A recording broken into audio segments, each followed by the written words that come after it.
Честно скажем, я не настолько ожидал, что вот очень много моих друзей, коллеги и вообще ценители искусства.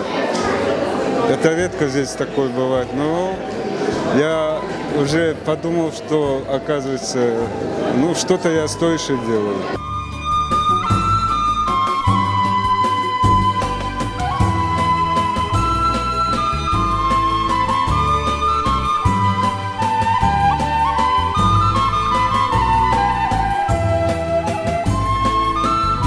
Сегодняшняя выставка, она, конечно, одна из самых лучших выставок.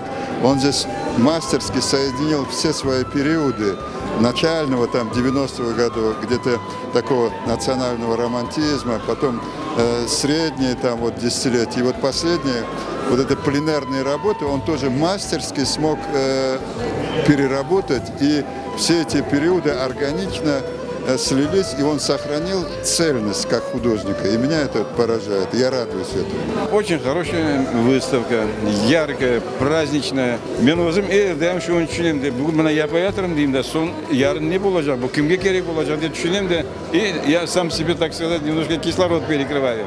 А это ничего, нормально. Жизнь прекрасна, вот его лозунг. Для меня даже сама позиция поиска каких-то новых работ, ну, то есть, она никогда не заканчивается. То есть я в стадии поиска.